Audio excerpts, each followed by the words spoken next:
proseso tayo ng pag-identify kung sino ba ang mga sila po ay makasuhan natin base sa ating city ordinance at yun din makasuhan base po sa rescue natin. Nagsilbing action ito sa mga taong ito na nanggulo.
Okay, pakinggan natin to.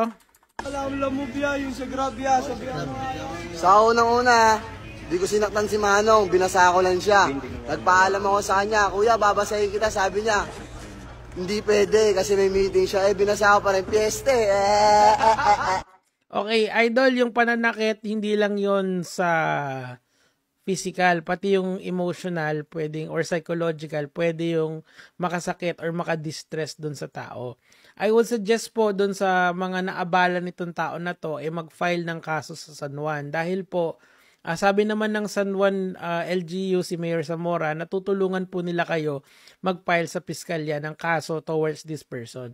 Ako, ini-encourage ko po kayo, kesa i-troll nyo siya or kesa i-guess nyo dun sa mga content creator, let's push for this person to managot sa mga ginawa niya. Kasi pwede naman kasi magkaroon ng peaceful na basaan sa San Juan. Pero kung ganyan, that you are infringing the rights of other people, kasi feeling mo, dahil tambay ka siguro, tas wala kang magawa sa buhay mo, yun lang yung definition mo ng buhay mo. So, parang unfair naman yun dun sa mga taong nagsusumikap at ayaw ma-involve sa mga ganyang klaseng galawan. So sana po, Mayor, kung nakikinig kayo, gawin nyo pong example tong tao na to. Kasi po, ayaw po natin pamarisan yan dahil po kita nyo ngayon, nagkakalat to sa social media, gumagawa ng account, tapos linapitan pa siya ng isang content creator para i-guess. And gusto pa niya yatang ibenta yung kanyang water gun kay Boss Toyo. Bro, ako na nagsasabi sa'yo, malabong mangyari yan kasi parang ayaw naman natin dito sa internet na nire-rewardan natin yung katoksikan mo at saka yung pagkatambay mo. Stay there, stay tambay. Kung kakasuhan ka, I suggest you find a job kasi mahal ang abogado.